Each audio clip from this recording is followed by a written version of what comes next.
Bismillahirrahmanirrahim. Assalamualaikum warahmatullahi wabarakatuh.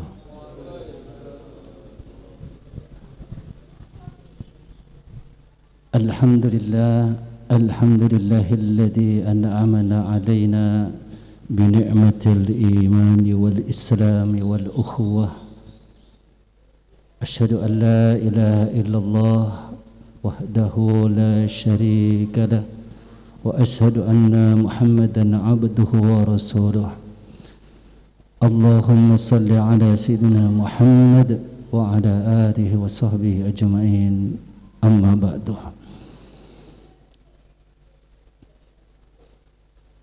Yang sangat kami muliakan panjenenganipun sahibul hajah ugi sahibul bait, para alim, para ulama, wabil khusus dan sedaya hadirin para alim ulama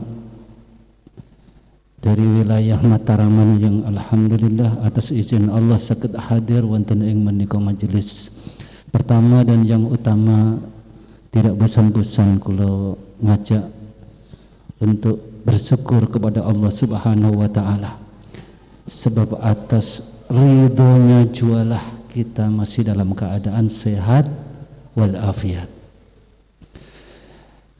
Selanjutnya salawat salam semoga tetap tercurah atas junjungan kita, uswah kita, suri toladan terbaik kita, baginda Nabi besar Muhammad sallallahu alaihi wasallam, kepada keluarga, kepada para sahabat, dan kepada orang-orang yang senantiasa istiqomah.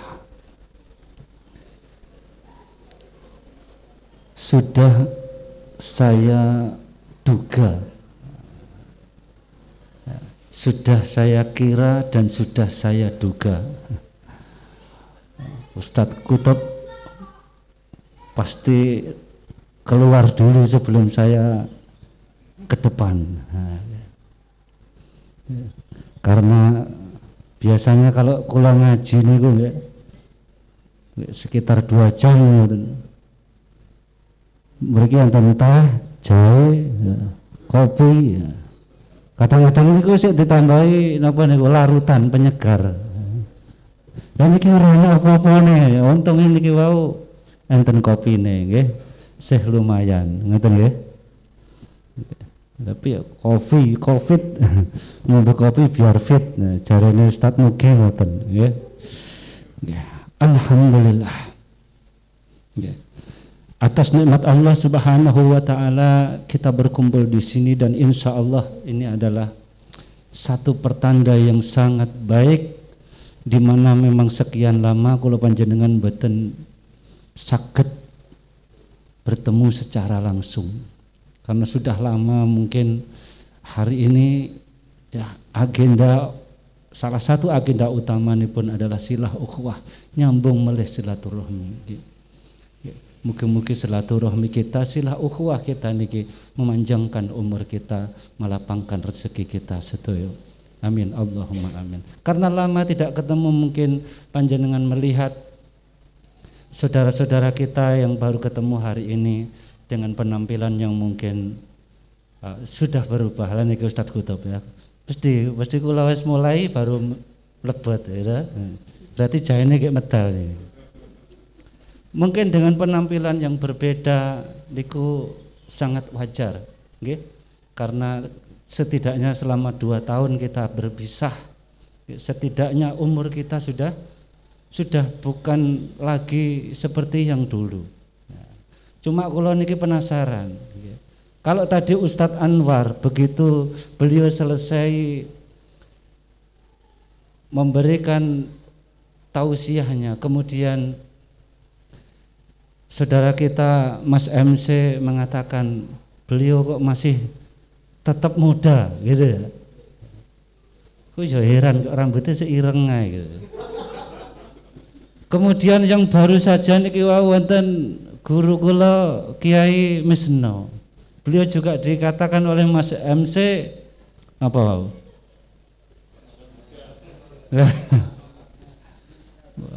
Padahal rekmonya beliau juga masih sangat hitam. Lah iki kok aku iki diarani apa gitu. Bapak iki PR jenengan kudu mikir iku. Kudu mikir gek sing apik aja sing elek. Sudah meninggalkan dunia hitam. Nggih. Iki pembukaannya kok dua niki nyapa ceritane. Ceritane ngoten, kula niku bingung. Bingungnya napa? Pembicara dari awal sampai sebelum kula niku wow, sudah menyampaikan apa yang sebenarnya akan saya sampaikan. Niki bar kula niki sinten? Terus sinten? Oh, terus saya. Setidaknya kula wis rada keri-keri ngoten. Cara wayangane ngoten napa niki limbukan. Nggih, insyaallah mengke saya akan menyampaikan meskipun cuma sedikit, nggih, karena alhamdulillah tadi guru-guru kita, guru-guru saya sudah menyampaikan dan insyaallah panjenengan sudah punya gambaran yang cukup jelas ya terkait permasalahan umat dan terkait hal apa yang harus kita sebagai umat dan sebagai para ulama ini bisa perbuat ya untuk kebaikan umat, untuk kebaikan bangsa dan negara kita ini. Mungkin saya akan mengambil satu pembahasan yang hampir sama, mungkin tapi dari sisi yang berbeda. Saya melupakan wis lek ngapalne rong dino wis bae disampaikne kabeh. Catetan yang ngono. Niki kok gerai-gerai catetan malah catetan utang. Hadirin para ulama yang dirahmati Allah Subhanahu wa taala. Saya akan menyampaikan tentang hubungan penguasa dengan rakyatnya. Dereng nate mireng toh? Dereng. Hubungan penguasa dengan rakyatnya itu dipengaruhi oleh ideologi nopo yang diterapkan oleh penguasa. Paham nggih sampai sini nggih? Mboten dipengaruhi karakter atau kepribadian individu penguasa. Jadi meskipun penguasa bolak-balik dipilih gonta-ganti peng 50 napa nih? 50. Kalau ideologinya yang diterapkan masih sama, maka kondisi bangsa tersebut kira-kira masih sama. Ya, sebagai contoh ngaten. Amerika misalkan, ya, contohnya Amerika, sing adoh, mungkin gak krungu. Nah, engko contohe kono kok aku dituduh tukang ndok, ya.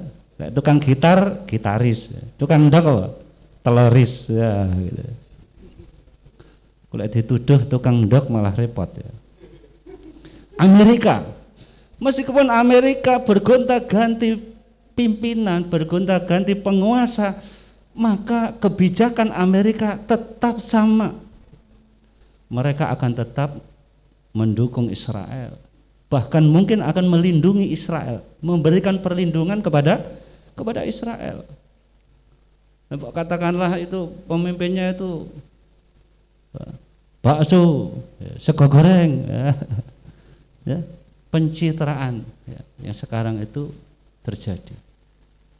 Ya, tidak dipengaruhi oleh kepribadian seseorang pemimpin. Meskipun pemimpinnya seorang nyun sewu, seorang ulama, ketika dia memimpin dengan ideologi yang rusak, maka dia akan memimpin dengan cara yang rusak dan menjadi seorang pemimpin yang rusak. Maka setidaknya ada 3 yang pengen saya sampaikan kepada panjenengan sebagai gambaran hubungan penguasa dan rakyat. Yang pertama adalah ketika penguasa itu menerapkan kemudian menegakkan ideologi sekulerisme, kapitalisme, demokrasi, Maka hubungan penguasa dengan rakyat ini seolah-olah seperti bahwa penguasa itu adalah penjual barang dan jasa, kemudian rakyatnya ini sebagai para pembeli. Maka pagi ini saya dapat informasi Pak sekalian, yang 2 hari sebelumnya saya juga dapat keluhan yang apa itu ya, istilahnya itu klasik, janji arep nandur rabuk larang, ngerti ya? Janji panen murah, gabai murah, ngeten. Mesti niku, itu keluhan yang sangat klasik. Pagi ini kula bidal yang mriki niku lho, teng mriki. Masih di dalam mobil itu. Dapat informasi hari ini napa niku rabuk niku 500.000 harganya, Pak. Hari ini. Dan mungkin panjenengan bisa mengambil contoh yang lain yang itu sudah berada dalam kehidupan kita sehari-hari. Sekolah bayare larang. Kaya-kaya nek gak duwe duit gak iso sekolah. Niku Ustadz Mugi niku ngasih informasi ke kula. Sekolah niku uang pendaftaran pinten Ustadz? Hampir 40 juta, Masya Allah. Iki piye? Manten ngeten mengke ketika lulus ya, di lapangan pekerjaan ndak masuk. Tanggane Ustadz Khalid niku nggih ngoten ya. UGM, lulusan UGM teknik napa niku mesin. Janji bayar semester niku adol sapi. Masyaallah. Ketika lulus napa? Nglakokne mesin luku traktor teng sawah niku lho. Masyaallah. Harus rela menerima kenyataan. Nah gitu. Hubungan penguasa dan rakyat layaknya seorang penjual barang dan jasa, dan rakyat ini dianggap sebagai pembeli. Rakyat dipaksa untuk membeli melalui undang-undang, aturan-aturan. Maka panjenengan empun kaget ketika ada PCR harganya sekian. Dan rakyat mau tidak mau harus beli PCR. Melalui undang-undang. Rono ra PCR ra iso. Nah, ya. Regane kaya ngoten. Kan gitu. Wah, contohnya wae wis gak usah tak anu kok Mas. Gitu. Niku yang pertama. Yang kedua, para ustaz sekalian dirahmati Allah, ketika penguasa menerapkan sistem sosialisme, komunisme, maka hubungan penguasa ini dan rakyatnya sebagaimana apa yang ngalarani? Air dan minyak. Ibaratnya koyok juragan sama pembantu, bahkan lebih rendah daripada itu. Kaya jongos ngoten. Jongos niku napa? Terus nggih riyen enten pelajaran teng MI niku, pelajaran basa Jawa niku ya. Tukang ngeret nih jaran jenenge pekate. Tukang adang jenenge jongos. Ya ngoten ta? Enten pelajaran ngoten niku enten duka sakniki enten mboten. Niku. Bahkan lebih daripada itu. Nah, tadi masalah komunisme Ustadz Bonari sudah banyak mengupas bagaimana mulai dari ideologinya itu seperti apa. Dan ini seperti itu. Yang ketiga, hubungan penguasa dan rakyatnya. Ketika penguasa menerapkan ideologi Islam, ini layaknya hubungan seorang bapak kepada anaknya, layaknya seorang bapak dengan anaknya, dengan keluarganya. Maka seorang bapak sudah pasti akan memberikan sesuatu yang terbaik kepada anaknya. Bapak ini mesti memberikan sesuatu yang terbaik dan akan menjadikan si anak ini menjadi orang yang sukses, mandiri, akan memberikan apapun yang dibutuhkan oleh anaknya, dan itu pasti gratis. Aneh nanti kalau misalkan anak itu njaluk apa ning bapak harus bapak itu kunen, aneh. Aneh kan? Ketika penguasa menerapkan Islam, maka hubungan penguasa dan rakyat ini layaknya bapak dan kepada seorang anak. Kira-kira para ustadz sekalian, dari ketiga gambaran itu tadi, sistem manakah yang kira-kira layak untuk kita bela, layak untuk kita perjuangkan, dan layak kita dakwahkan, dan layak kita terapkan? Dari ketiga ideologi itu. Dan panjenengan sudah punya, bisa apa istilahnya, muhasabah ya. Supaya nanti kita ini tidak terlalu banyak mengeluh dengan kondisi saat sekarang ini ya, karena bukan apa-apa ya, karena yang diterapkan itu model ideologi kapitalisme atau ingkang diaturakan Ustadz Bonari. Selamanya akan seperti itu, maksudnya seperti itu loh ya. Ya. Jangan terlalu banyak mengeluh, yang kita harapkan hari ini itu adalah kita ini berjuang. Karena tanpa ada perjuangan Allah tidak akan merubah keadaan. Buat dalil lali kula. Mungkin tangklet ayai misno. Allah tidak akan merubah satu kaum sebelum kaum tersebut mengubah dirinya. Oke?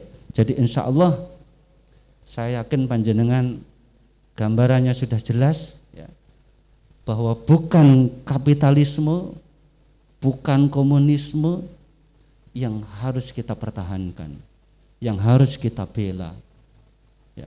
Tidak layak kita bela, tidak layak kita dakwahkan. Maka jenengan jangan berada di situ, malah jadi ketua KPPS barang. Berbahaya ya. Nah, hadirin yang dirahmati Allah, para ustadz sekalian, sebagai golek ranek dalile engko dikira piye ya. Tapi dalile mang wis metu kabeh. Mungkin saya akan sebagai penutup saya akan menyampaikan satu syarah ya, satu penjelasan yang disampaikan oleh Al-Imam Ibnu Katsir ketika beliau mensyarah dan menjelaskan surah An-Nur ayat 55 ingkang tadi sampun dipun aturaken Yai Misno. Apa mboten? An-Nur 55 sinten yuk? Ustaz Fatkur, apa ya? Ya ayyuhalladzina amanu, apa duduk. Nggih. Niku beliau ketika menjelaskan An-Nur 55 itu mengatakan hada wa'dum minallahi li Rasulillah sallallahu alaihi wasallam. Bi annahu sayaj'alu ummatahu khulafa'al ardi ay a'immatan nas wal wulata alaihim wa bihim tasluhul bilad wa takhtumul humul ibad. Kata Imam Ibnu Katsir, ayat An-Nur ayat 55 yang merupakan janji Allah Subhanahu wa taala akan tegaknya kembali khilafah. Umat Islam akan kembali memimpin dunia, itu dijelaskan oleh Al-Imam Ibnu Katsir bahwa An-Nur 55 itu adalah janji Allah Subhanahu wa taala kepada Rasulullah sallallahu alaihi wasallam, bahwa Allah akan menjadikan orang yang beriman, umat Nabi Muhammad sallallahu alaihi wasallam menjadi para pemimpin di muka bumi, wa tahtumul humul ibad, dan bangsa-bangsa ini akan tunduk kepada kekuasaan umat Islam. Takbir. Ini sekaligus kabar gembira untuk kita semua bahwasanya insya Allah kita ini mudah-mudahan tetap istiqomah, dan insya Allah kita ini termasuk orang-orang yang dipilih oleh Allah Subhanahu wa taala sebagai para pejuang, sebagai orang-orang yang menolong agama Allah Subhanahu wa taala. Ngatan mbok pilih, kurang lebihnya saya mohon maaf. Wa akhiran billahi taufik wal hidayah. Wassalamualaikum warahmatullahi wabarakatuh.